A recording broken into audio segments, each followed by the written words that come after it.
안녕하세요. 책 읽고 생각하고 글 쓰고 책생글의 핫쌤 뜨쌤입니다.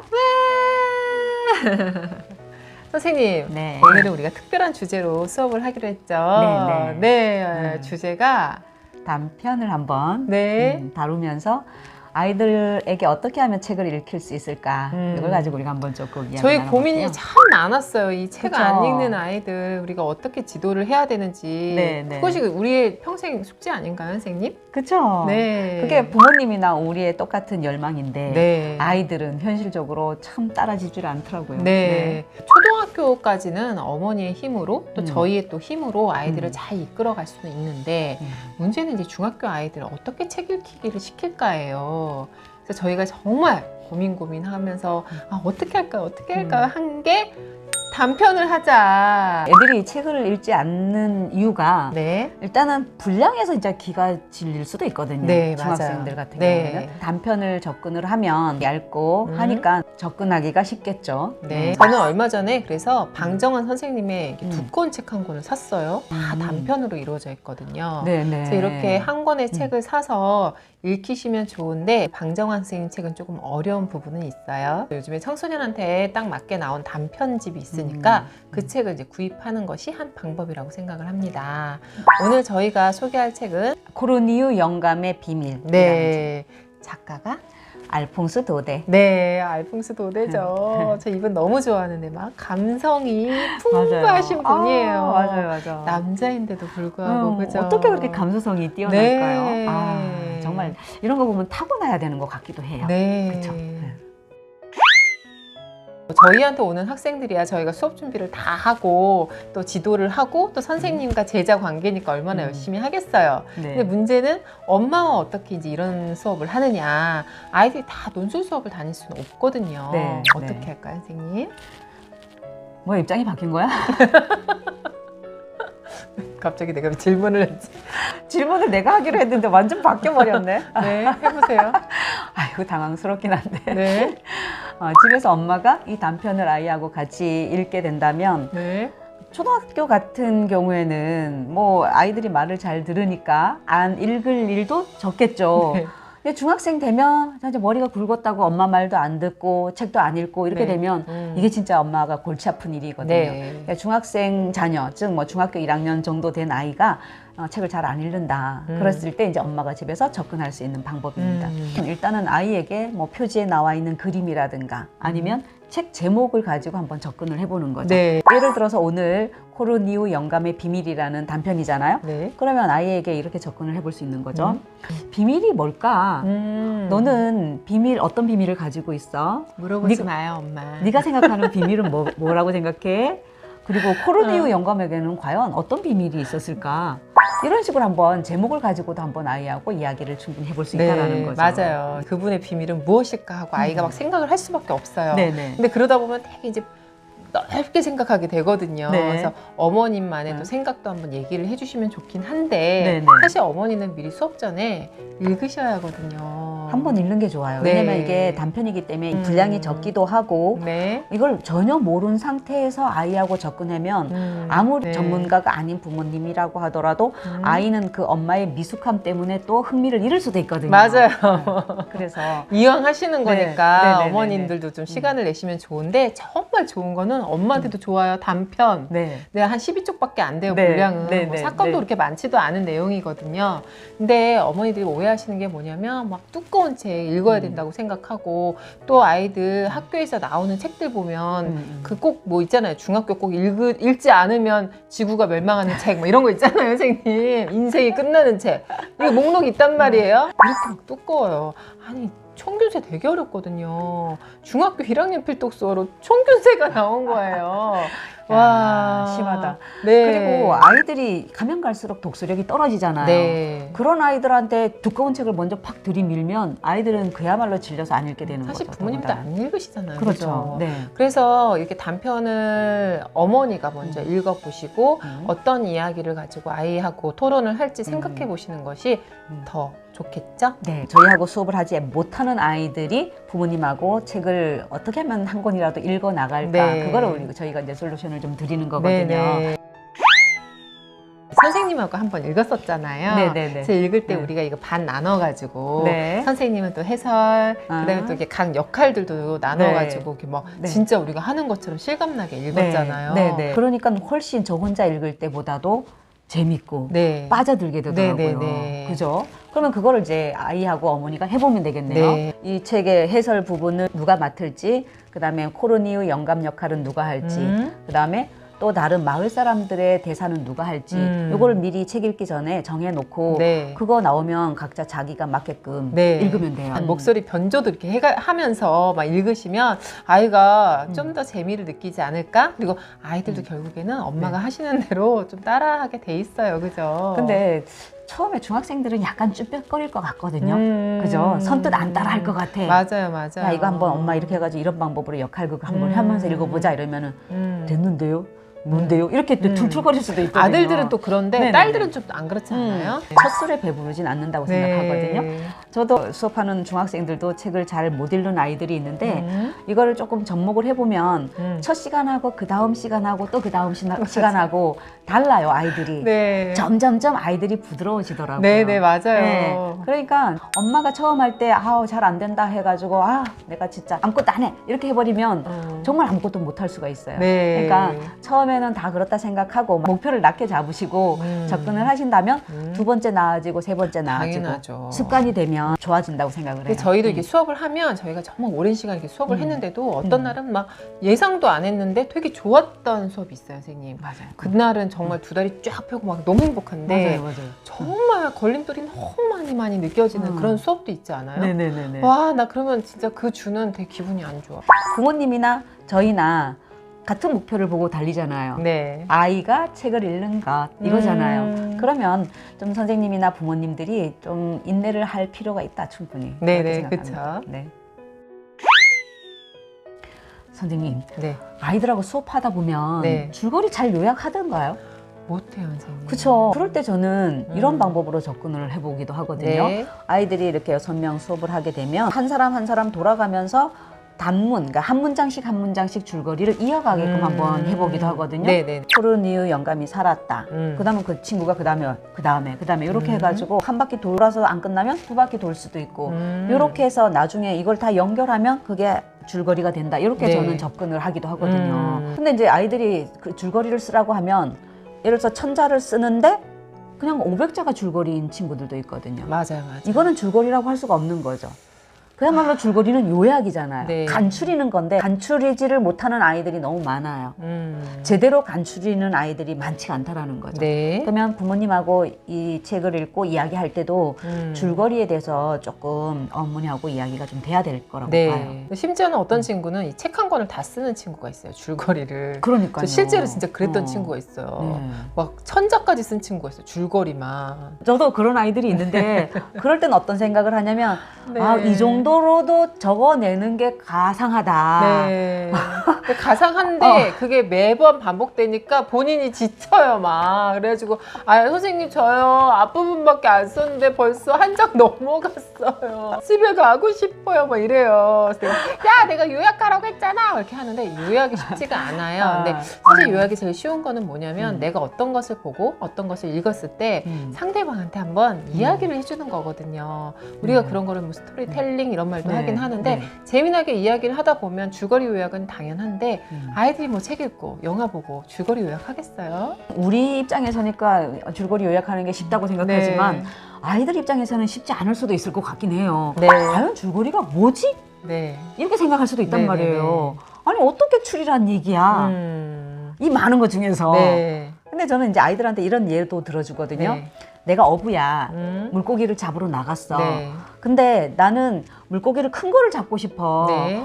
그런데 내가 그물을 너무 촘촘한 걸 갖고 가면 그 안에 여기 작은 멸치도 다 잡힐 거 아니야. 그러면 내가 이 작은 물고기까지 다 잡으면 이거 너무 많아. 난 큰 고기를 먹고 싶은데. 그러니까 좀 그물이 좀 엉성엉성하고 좀 큼직큼직한 이런 그물을 가지고 가서 던져야지만 네. 좀 큼직큼직한 물고기가 잡히잖아. 그러니까 딱 들었을 때 큰 물고기만 딱 잡혀서 작은 물고기는 다 빠져나가고. 이게 줄거리라고 생각을 해. 저는 이제 이렇게 약간 비유로 해서 얘들한테 설명을 해주거든요. 그러니까 줄거리를 요약을 할 때는 그야말로 지엽적인 거, 그러니까 소소한 것들은 다 빼야 된다는 거죠. 그러니까 큼직한 사건만 가지고 연결을 해야 된다 이 얘기인 거죠. 그래서 저는 이제 예를 들면 6명의 아이들이 앉아 있으면 이제 골고루 앞부분, 중간 부분, 끝 부분으로 나뉘어 가지고 가장 기억에 남는 장면만 얘기를 하라고 해서 요약을 시키기도 하고요. 또 그 장면에 있어서 너는 그 장면을 왜 골랐는지 또는 책을 직접 읽어보기도 해요, 선생님. 근데 이런 경우에는 아이들이 많은 경우고, 오늘 저희가 할 그 부분은 엄마와 아이가 둘이었을 때잖아요. 그래서 그냥 자연스럽게 엄마가 이야기를 시작을 하고 또 아이도 대답할 수 있고 아이도 이야기를 시작할 수 있게 아니면 또 아이한테 너는 어떤 부분들이 기억에 남았는지 한 몇 가지만 얘기해 줄래? 그래서 또 아이가 놓친 부분이 있거든요. 그러면 그거 부분 한 2개 정도는 어머니가 또 얘기해 주시는 것도 좋을 것 같아요. 그럼 그걸 이야기가 됐다면 이걸 아이한테 한번 줄거리를 이야기를 해보게 시키는 거죠. 통으로, 그죠? 그렇죠. 그러면 요게 이제 한 문단이 되든 될 거잖아요. 그죠? 이야기해보면. 근데 또 너무 애한테 많은 거를 기대하고 시키다 보면 피곤해할 수 있으니까 아니면 이 이야기에서 가장 중요하게 생각하는 내용만 한번 얘기를 해보렴 이렇게 하는 것도 좋은 것 같아요. 네. 선생님, 코르니 영감의 비밀, 이거 궁금하다. 어떤 얘기였어요? 제가 줄거리를 얘기해 볼까요? 네. 코르니우 영감은 60년 동안 제분업자로 일해온 사람이에요. 근데 그 마을에 제분 공장이 들어온 거예요. 네. 이제 산업화가 된 거죠. 네. 그런데 이 코르니우 영감은 그거를 인정하기가 싫었던 거예요. 명예가 걸렸다고 생각했던 거죠. 그리고 마을 사람들한테 얘기했어요. 저기 가지 마라 라고. 근데 마을 사람들은 그냥 편하고 빨리 되는 제분 공장으로 다 몰려갔죠. 그래서 이 영감은 결국은 자기만의 비밀을 갖게 된 거예요. 풍차방앗간이 계속 돌게 했던 거죠. 그래서 마을 사람들은 궁금했어요. 저 영감이 뭐 하고 있는 거지? 계속 밀을 빻고 있는 건가? 라고 생각했어요. 근데 이 영감에게는 손녀딸이 하나가 있었는데 그 손녀딸마저도 내쫓았어요. 왜? 자기 비밀을 들키기 싫었던 거예요. 그래서 나중에 이 영감이 집을 비운 사이에 손녀딸이 그 자기 결혼할 사람을 데리고 왔을 때 할아버지가 미처 사다리를 치우지 못하고 간 걸 발견하죠. 그래서 사다리로 올라가서 그 방앗간 안을 들여다봤는데 놀라운 광경이 있었던 거죠.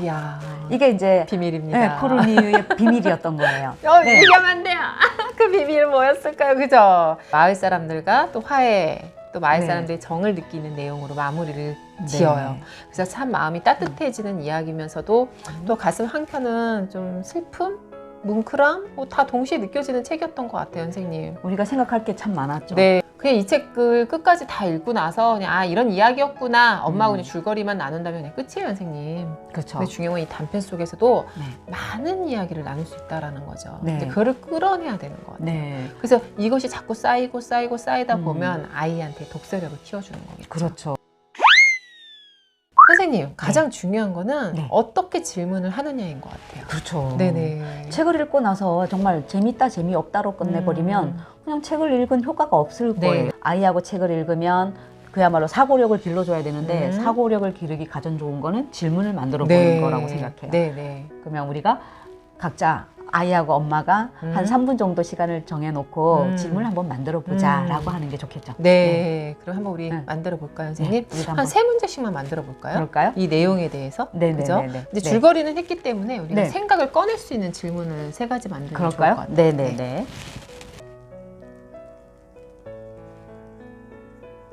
코르니우 영감의 행색은 어떠했나요? 마을 사람들이 그의 모습을 보고 무슨 일일까 하고 관심을 가져주었다면이에요. 비밀이 밝혀지고 나서 코르니우 영감이 이런 말을 해요. 이제 나는 죽는 수밖에 없겠구나. 방앗간의 명예가 더럽혀졌어. 근데 이거 얘기할 때는 진짜 막 울컥하면서 혹시 정말 안 좋은 생각하시면 어떡하지? 왜냐면 우리 주변에 요즘에 너무나도 그런 일들이 많아서 뉴스를 못 보겠어요. 너무 마음이 아파가지고. 그죠, 선생님? 그럼 주변에 너무 무관심한 경우도 많고요. 가족끼리도 사실 많이 무관심들 하세요. 그렇죠. 이 무관심이 얼마나 무서운 거냐면 마더 테레사 수녀님이 이런 말을 했거든요. 사랑의 반대말은 증오가 아니라 무관심이다. 즉 무관심이 증오보다도 더 나쁜 거예요. 무서운 거예요. 말하자면. 코르니우 영감이 계속 이 상태로 간다면 극단적인 선택을 하진 않았을까요? 이렇게 질문을 한번 만들어 봤거든요. 자기의 비밀이 들통났을 때 엄청나게 절망스러워 하거든요. 그러면 그 다음에 선택이 뭐였을까라는 생각을 해보는 거예요. 아, 정말 이웃들의 관심이 없었다면 정말 그냥 비극적인 결말이 나올 수도 있었겠다라는 생각 해봤거든요. 너무나도 외로웠던 거죠. 이분은. 그쵸. 그리고 네. 성격도 고집도 세고 자존심도 되게 세신 분이란 말이죠. 음. 그래서 아마 자기가 도움을 청하는 성격도 못 되는 거예요. 그렇죠. 자기 네. 성격도 중요한 것 같아요. 네네네. 어떤 사람은 또 쉽게 도움 청하는 사람이 있는가 반면에 도움을 청하지 못하는 사람도 많고. 그렇죠. 근데 그러다 더 네. 소외되는 거죠. 네네네. 네. 그다음에 두 번째 질문은 이런 거 한번 해봤거든요. 네. 손녀는 할아버지가 지금 집을 나가라고 했었잖아요. 그런데 떠나지 않겠다며 버텼다면 어떻게 됐을까? 이런 질문도 한번 저는 만들어 봤거든요. 지금 손녀는 나가서 진짜 그야말로 개고생을 해요. 남의 집에서 올리브도 따면서 이렇게 힘든 고생을 해요. 할아버지가 왜 나를 내쫓았는지도 몰라요, 손녀딸은. 왜냐면 부모님이 돌아가셔서 지금 유일한 가족이 할아버지밖에 없는데 할아버지가 나를 내쳤단 말이에요. 그러면 이 상황에서 손녀가 그냥 순순히 남의 집 살이를 한다는 게 선뜻 또 이해가 안 될 수도 있다라는 거죠. 정말 아이가 이걸 대답을 할지는 모르겠는데 너는 우리 가족이 너한테 무관심하다고 생각을 하니? 너는 어떻게 생각하니? 라고 질문을 하고 싶어요. 사실 부모님들은 아이들한테 정말 관심이 많아요. 근데 이제 어느 날부턴가 이런 벽이 하나 쌓이고 나면 네. 부모님은 이 아이한테 어떤 말을 걸어야 될지 어떻게 대화를 유도를 해야 될지 모른단 말이에요. 그렇다고 아이가 와서 뭐 학교에서 힘든 얘기를 먼저 와서 하진 않는 거죠. 말 끝에는 엄마와 아빠는 널 정말 진심으로 사랑한단다. 이제 이런 말도 할 수 있지 않을까요? 계속 아이를 위한 뭔가 얘기를 하다 보면 아이도 조금씩 마음을 열면서 그렇죠. 하나 얘기를 하면 네. 아이가 원하는 것들을 좀 들어주시는 거죠. 그렇죠. 엄마 뭐 나 용돈이 이제 없어가지고 애들하고 살짝 좀 주시고 너무 엄격하게 키우실 필요도 없는 것 같아요. 그렇죠. 지나고 보니까 그래. 그런 네. 잣대라는 게 규율이라는 게 네. 애 버릇 잘못 들인다 아니면은 내가 올바르게 교육해야 된다. 그게 너무 빡빡하다고 그게 교육이 제대로 되는 건 아니라고 생각이 들어요. 그러니까요. 이게 지금. 키워놓고 나니까 좀 돌아보니까 소외되는 게 그래요. 많았어요. 네. 저도 안 돼 엄마였거든요. 네. 야 안 돼 안 돼. 예전에 할머니들이 뭐도 오냐 했던 게 네. 정말 이해가 안 됐거든요. 네. 근데 진짜 지금 보면 그게 정말 바른 아이들 키우는 방법인 것 같기도 하거든요. 왜냐면 네. 이제 오냐 했을 때는 아이가 뭔가 얘기를 자꾸 해요. 근데 안 돼 하니까 네네. 더 네네. 말을 안 하는 것 같아요. 네. 근데 우리가 이제 이렇게 책으로 수업하는 이유는 아이를 정말 잘 키우고 싶은 욕심에 엄마도 힘든 선택을 하시는 거고 아이가 과연 이제 이 수업을 좋아할까? 그래서 이거를 빨리 짧은 시간 안에 쫙 끝내야 돼요. 또 뭐 이거 했는데 감상문을 써야 되니 이건 좀 아닌 것 같아요, 선생님. 네. 그죠? 재미나게 탁 끝나고 좀 뭐 맛있는 거 치킨을 사주신다거나 그날만큼은 네. 치킨 데이를 네. 한다던가 네. 아니면 좀 용돈도 좀 주시면 좋을 것 같아요. 나는 그게 최고인 것 같아요, 아이들은. 그러니까 이 책 읽는 시간이 엄마하고 대화도 나누고 네. 뭔가 엄마에게서 얻는 것도 있고 이런 즐거움이 더해진다면 아이는 책을 읽지 않으려고 하진 않겠죠. 네, 그죠? 꿀 같은 시간이 되는 거죠. 기다려지겠죠. 네. 그러면 이제 네. 아이하고 이렇게 질문도 하고 이야기를 나눴잖아요. 네. 그럼 이거 어떻게 마무리를 해야 돼요? 그럼 빨리 이제 원고지 갖다 주고 이제 오늘 배운 거에 대해서 글쓰기 해라 이렇게 해야 되겠죠? 애한테요? 네. 야, 다른 너 옆집에 똘똘이 봤어? 걔 이번에 상 받았대잖아. 아, 책 읽기 싫어. 아, 진짜. 그럼 이건 어때요, 선생님? 내가 엄마 이럴 줄 알았어. 야, 이렇게 나오지. 너 뭐 먹고 싶어? 너 BBQ 어때? 오, 엄마가 웬일이야? BBQ, 오. 야, 엄마 BBQ 오, 시킨다. 엄마 치즈볼도. 치즈볼. 치즈볼? 그래. 치즈볼까지 시킨다. 야, 콜라 안 되는 거 알지? 이 썩는다. 오늘은 콜라까지. 콜라. 콜라. 콜라 빠지면 치킨은 맛 없지. 그런가? 네. 야, 그래. 이렇게 할까요? 이거 그래. 그러면 이렇게 하면 아이가 우와, 싸. 책 읽고 났더니 엄마가 이렇게 너그러우시는구나. 네. 이거 좋네요. 엄마, 나 오늘 뭐 어쩌고저쩌고 이렇게 얘기해도 넘어가지 마시고. 어. 야, 다음 주에 또다.